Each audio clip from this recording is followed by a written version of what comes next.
It might be official. The global economy might be starting to collapse. We see signs from the UK bond market to China to all of these other companies starting to go bankrupt that have been around for a long, long time. Markets not in the best spot. It doesn't take too much to just look at the stock market and see how much it's fallen. Bitcoin's falling, and even real estate starting to fall. Those factors are kind of concentrated to the US, with the US stock market, and even Bitcoin is more global, but even the US real estate starting to fall. It's all kind of US related. And we know the dollar has been strengthening a lot recently and has been pushing other currencies down as other countries go and sell their currency to buy dollars. So there could be negative effects still looming from that. But right now, even globally, there's a lot of problems going on. And one of those problems is with the UK bond market. That's been a story for a while now, with bonds starting to slump, falling over, pension funds risking bankruptcy, the Bank of England coming to bail them out, ultimately for it to fall back down once they were done, but then recover after they kicked out their most recent prime minister. And one of the big reasons for this entire move in the bond market is what the previous prime minister, Liz Truss, her plan was, which was to cut taxes and increase the fiscal deficit. So take on more debt.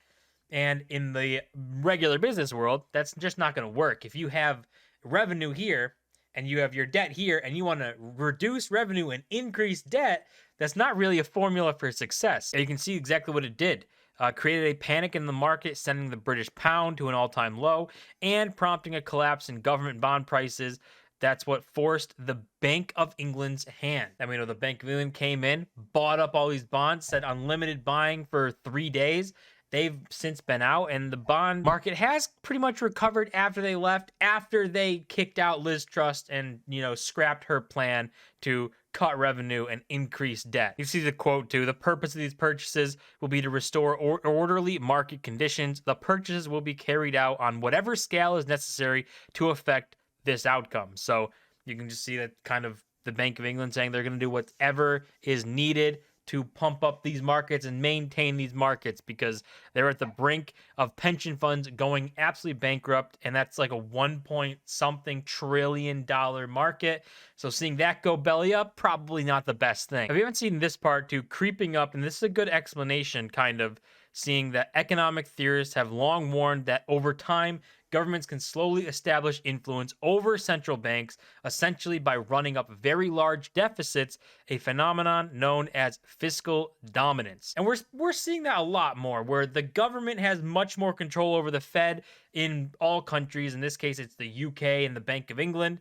And then in the US, it would be the government and the Fed. We see them pretty much working in tandem, and one can influence the other to try and do stuff to benefit themselves, move things forward politically or whatever they want to do.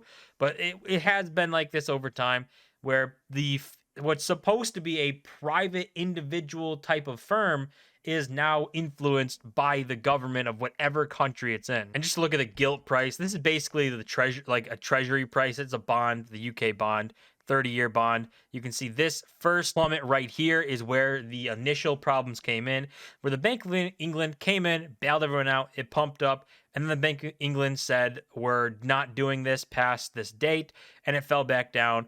And then Liz Truss got kicked out and said, we're scrapping all of her ideas, and it went back up. So originally what they're trying to do is working by, scrapping those original plans, getting rid of the person in the plans, trying to calm markets. And right now that is working. That's recovered the price. It's taken it out of this danger zone of where pension funds start to go bankrupt and this trillion-dollar industry starts to go away. Now they've kind of bailed it out, and we'll see if it sticks up here. But as long as they don't do anything crazy and policy-wise, it might be okay. But the UK isn't the only country having problems. You can see right here, all of these are German companies that went insolvent. And this is a 125-year-old company, 130-year-old company, and a 156-year-old company. These companies are massively old. They've been around forever. They have seen bad times and good times. And this right now is taking them out. They're going insolvent. This sovereign debt bubble that's popping is collapsing these companies. Things that have been around for over a century are collapsing, which is not really the best sign. And then also, if you're thinking this is only a UK and German, maybe European problem, still wrong, because China is having problems would they delay the release of their major economic data for the third quarter without giving a reason for a new date. They delayed this data. Most likely, it's looking like a political reason because the current leader of China is running for their unprecedented third term. He actually changed the Chinese constitution or whatever it's called, their policies, where usually I think it's the leader can only serve 2 terms, 2 5-year terms, and he rewrote it so that you could serve 3.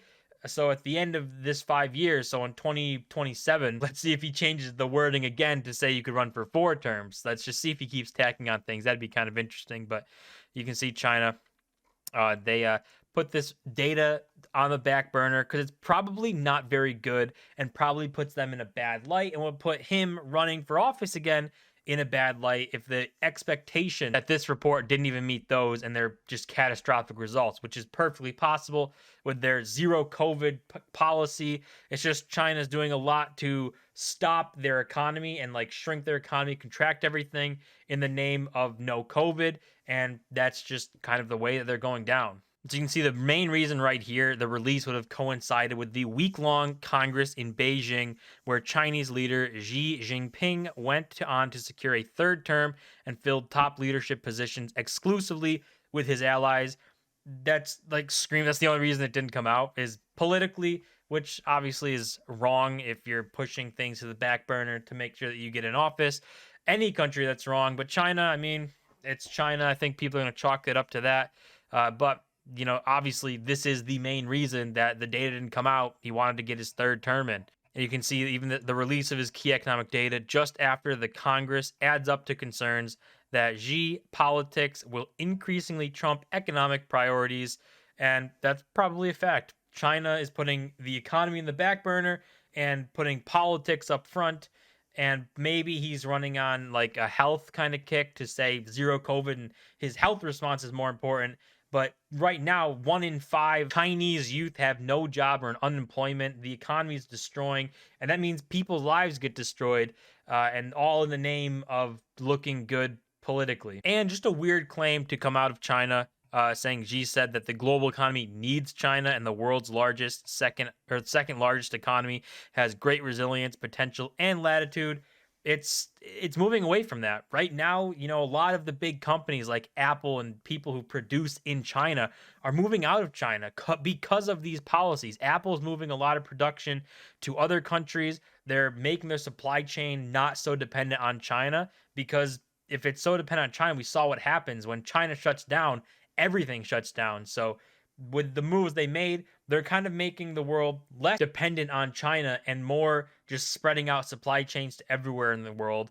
And maybe, costs go up and things like that. But ultimately, China becomes less relevant in this kind of global discussion. Now, China as a market is a little bit different. They're massive. Obviously, it's 3 billion people live in China. It's a massive market. People want to go there and sell things. But to say China, the world will need China for production wise, maybe we're moving away from that. And one thing to kind of show that the Chinese economy might be in a very, very tough spot is Tesla in China. You can see reintroduced referral program called Treasure Chest. After recommending a friend to successfully pick up the car, they will have the opportunity to open a box and win a surprise gift. And this kind of the stuff here, it's gamifying buying a car. So if you have to go down that route of gamifying something and trying to get people excited or addicted to doing something and buying cars, then it's probably not a great economic environment. It's probably pretty tough there.